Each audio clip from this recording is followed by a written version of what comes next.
Well, hello and welcome back to MBE Box Office, where we discuss and break down the best performing movies within the United Kingdom's box office. And Stephen, this is for the weekend of May 31st to June 2nd, 2019. What have we got in at number one this week? It's not a new one, is it? No, it's in its second week, John. It's Aladdin, and it's grossed another 4.9 million over the weekend, 19.8 million overall. That is a smashing start, Stephen, to this movie's box office stint in the United Kingdom's 2 weeks in. £19.8 million is fabulous for another Disney animated remake. I thought it was a beautiful film. I really did enjoy it. Got a lot of stick in the promotional side of things because of the genie and just the CG. You watch the movie, you completely forget about it. Will Smith transcends all of that nonsense. You love him. He becomes the genie, puts his own stamp on it. I think the little guy that's playing Aladdin might not be so little. I think it's Masood or something. His name is something Masood. Really, really good. I can't recall who played Jasmine, but she was a fantastic actress as well in it. Really good singing voice. Loved the musical elements. I loved the visuals. A lot of people were slagging the CG in it. I thought the CG was okay. It didn't distract me at all. Can you actually get it up? Yeah, Naomi Scott. Yeah, and Naomi Scott, yeah. Naomi Scott, very, very good. Liked the chemistry between those two. All in all, apart from Jafar, who was a whiny little bitch, beautiful remake again from Disney. They've nailed it again. $604 million. $1 dollars. I'm about to say billion. I'm getting excited here. $604 billion worldwide. A $183 million budget. I'm having an absolute mare early on. Disney, and that seems to be the common trend with them. So it's made a massive profit already, and I'll try and get that billion out of my system before we get into Endgame later on in the show. Number two this week, John, it's Godzilla, King of Monsters in its first week. 3.5 million over the weekend, 3.5 million overall. We did two trailer reactions, I think, for this one. I think it was, may have been two. Yeah, two or three. Remember. Yeah, it was well a few. Received though. Yeah, that last one in particular. The fans of Godzilla really did love your comment, Stephen, about him trembling in the knees because I think the big tri-headed chap was coming after him. As you can see, tri-headed chap, I have not got a clue about this universe, Stephen. I'm not a Godzilla fan. I do recall the original Godzilla movie. I say original, I presume it was the first. Perhaps it wasn't. The one with Jamiroquai is Deeper Underground. Yeah. It was about 20 odd years ago. That was okay. There was one with Bryan Cranston, I believe. That's right, yeah. That was okay as well. I've not seen this yet. Apparently, it's absolutely shite. The critics are destroying it, although, funnily enough, the viewers are actually giving it a very high rating. I believe there's a one, yeah. Wait, was that? I thought it was a King Kong he was in. I might be wrong. No, I'm pretty sure Cranston was in Godzilla a couple of years ago. I may be wrong. As I said, I'm not a fan. Right. But Stephen, it's I think 90% favourability from the audience, and it's down at like 33% rated rotten by the critics. So this movie is getting absolutely panned by critics. Of course, that doesn't mean anything. It's a big blockbuster fare. Critics don't usually like that sort of a movie. It's grossed £292.2 million worldwide. I'm having a mare here with these figures worldwide, off of a $170 million budget. It's not quite probably eked out a profit yet with that promotional, but I think it's not too far into its box office stint. I think it probably will make a profit in the end, and I think they'll get off and doing a Kong versus Godzilla movie anyway. I think it's been delayed a year. Yeah, so that's setting up, but listen, we'll move on to number three, John. It's A Secret Life of Pets 2. It's in its second week now, 2.9 million over the weekend, 12.5 million overall. Yes, Stephen, this is the continuing stories of obviously Max, Duke, I believe, Gidget, Snowball, and the likes, all of the gang from the first movie. Yeah. I did go and see it. I thought it was okay. It wasn't the best movie I've ever seen. It's Illumination. You know what you're getting with their visuals. Absolutely stunning, unique sort of visuals. You know them right away when you see them. Much like Pixar and all the other animated studios, they've got their own unique flair. The story wasn't quite as good. It didn't really hit the highs of the first movie. It felt a little bit convoluted. It was going off in a sort of a main trio arc. You had Snowball doing his thing as a superhero, Max off in a farm learning the wisdom from, I think it was, I can't recall his name, but it was Harrison Ford's character, the dog. And then you've got the little cat as well, learning to be a cat. And it felt convoluted. It never came together. Rooster. Yeah, Rooster. Yeah. Sergei, the villain, I think it wasn't that great an antagonist, wasn't explored enough. And then when it came to the end, you didn't really care enough about him and this white tiger. Didn't really hit for me, but it was okay. In terms of box office, £12.4 million is pretty damn decent. for a middling animation film. I say middling, I think the people who are big fans of it would probably disagree with me there. That's probably better than middling. It had an $80 million budget and it's grossed just over $97 million worldwide. Not made a profit yet. Will it? I don't know. Who knows? But listen, we'll move on to number 4, John. Yes. Rocketman in its second week. It's grossed 2.5 million over the weekend, 12 million overall. Both you and I have gone and seen this film, John.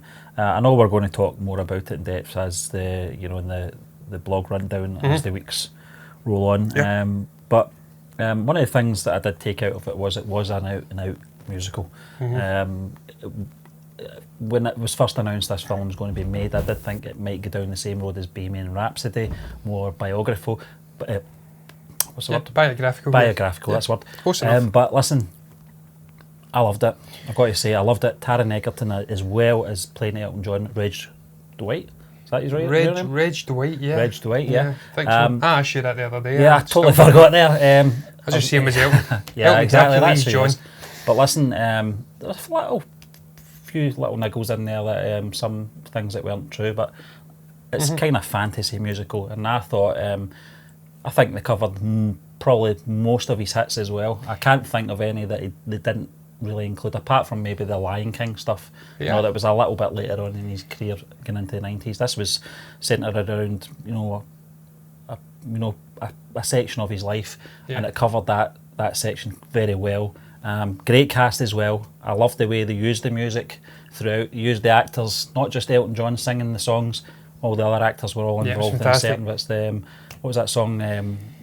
What's the one? This song. This song, that was fantastic. I thought that was probably the standout. It was just so emotional, and just to get all those actors in there, all having a little line each, was fantastic. Yeah, Stephen, the best bit about this song moment was the fact that he hadn't, as of yet, learnt that skill of putting words to music. He could play the music. Him and I think it was, I want to say Bernie. Bernie Taupin. Yeah, Bernie, who's writing the music for him. They had established a collaborative sort of a relationship, but that was the moment where he realised, I can do this, I can write songs and I can play the music, and it was a beautiful moment. You're absolutely right, Stephen.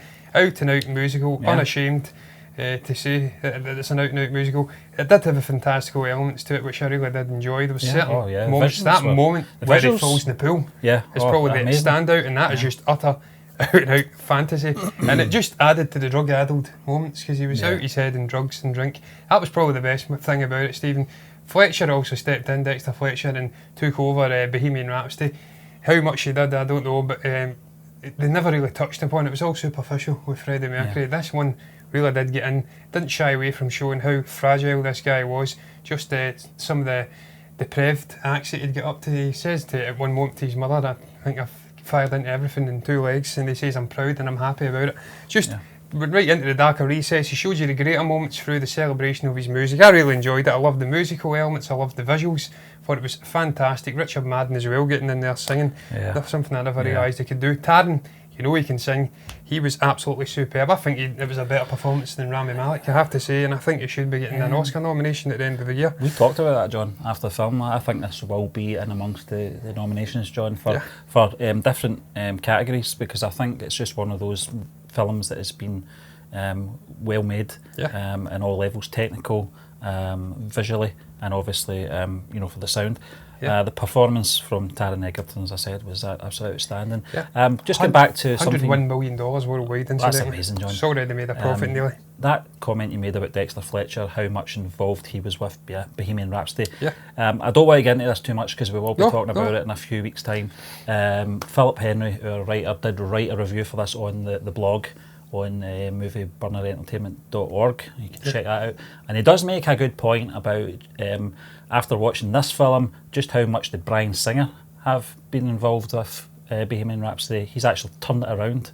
We always questioned how much Dexter Fletcher had involvement in that film, but once you see this film, it might make you realise Dexter Fletcher might have had a bigger say in Bohemian Rhapsody as well. He did Sunshine in Leith as well. You've got to remember that. He knows how to make a damn good musical. This is his forte, so there you are. And Stephen, you know that if a musical's done right in the United Kingdom, it will do well at the box office. We've seen it with La La Land, The Great Showman, Bohemian Rhapsody. It's been shown time and again. I fully expect this movie to gross a decent I hope so. whack, I hope so. Yeah. so to speak. We'll move on to number 5, John. It's Yes. Pokémon Detective Pikachu in its 4th week. It's grossed another £700,000 over the weekend, 12.5 million overall. Yes, and it's grossed another 409, and it's grossed $409 million worldwide, $150 million budget. It's made a massive profit. Stephen, I went to see this one a couple of weeks ago. Really enjoyed it. Not a big fan of Pokemon. I was into it when I was a child, playing the games. I think this is the starts of a great franchise. I thought Ryan Reynolds was absolutely outstanding. The guy that played his son in it was really, really good as well. I think they've got the building blocks of a really good, successful franchise here. I hope it does. It's certainly been a success at the box office, and I think they'll already be putting plans in place to make a sequel. Yeah, I think by the time Pokemon came out, John, I think I was probably in my early 20s, so I was kind of past that point. But the film, I've not went to see it yet. We did do the reactions for it. It does intrigue me. I'm just trying to convince my daughter to accompany me to the cinema. But listen, we'll move on to number 6 this week. Yes. It's John Wick Chapter 3 Parabbellum in its 3rd week. It's grossed another £700,000, 8.2 million overall. Yeah, it's quite disappointing, Stephen. I think this movie deserves better than that, I have to say. I thought it was really, really good. Better than the second one for me. Kind of just below the first. First just edges it because of the simplicity of that great revenge story. I thought it was a great combination between the first two movies, where it had great vengeance story, it had great violence, not so much vengeance because people are coming for him, but great violence, a linear sort of action, and then it furthermore established this great wacky criminal underworld which they've established so well. I really enjoyed it. I thought it was fantastic. Keanu Reeves knows what he's doing. They did say they would do more movies if the fans wanted it, and I have to say $252 million worldwide. I think that says it, a $55 million budget. It's already made a profit. The fans have heard their views. They want more, so I'm sure we're going to get more. Yeah, fingers crossed, John. We'll move on to number 7 this week, and its 1st week, grossing £500,000 over the weekend, and £600,000 overall is Ma. Yeah, I went to see this one as well, Stephen, just this week. It was okay. That's the best I can say about it. Just a very sort of a paint-it-by-numbers horror flick, psychological elements in there, I would say, just because of what she was doing with the children in it, or the kids. Not children, they're teenagers. It was okay. Octavia Spencer is the standout performer in it, by a mile. Not used to seeing her playing the antagonistic figure, and she does it very, very well. Again, showing just what a great range she has, Stephen. I can't get the worldwide figures just now. I'm just loading it up. If you bear with me. That's actually in the completely wrong page. I've already got it opened. It's grossed $40 million worldwide. It only had $5 million of a budget. I think it's a Blumhouse movie. They know what they're doing, Blumhouse. They make these low-budget, low-thrill horror movies, and they make massive money off of it. It wasn't the worst I've ever seen. Just a little bit underwhelming at the end. After all that payoff and the tension that they did building up, they beautifully set up this character. What was their intentions? Kind of a grey antagonist, not so black and white, not evil, not pure good, just right in the middle. But it was slightly underwhelming, that ending for me. Yeah, listen, John, I'm quite disappointed to hear that, to be honest with you, because when we did the trailer reaction, it did. This is my fault because I assumed, but it did have that element of misery in there, and that sort of lasting effect that film had on you, if you ever seen it. But there's some disturbing visuals, no doubt about it. Again, you know, he's wrote another review for this. It's on the blog, which we will talk about in great depth, you know, when we get to that show. But it's still a film I do want to see. Time. We'll get a backlog. But Octavia Spencer, it's nice to see her playing, you know, a villain, you know, for a change, because we're that used to seeing her playing these characters that we kind of, you know, enjoy and you know, understand, you know, and really connect to. But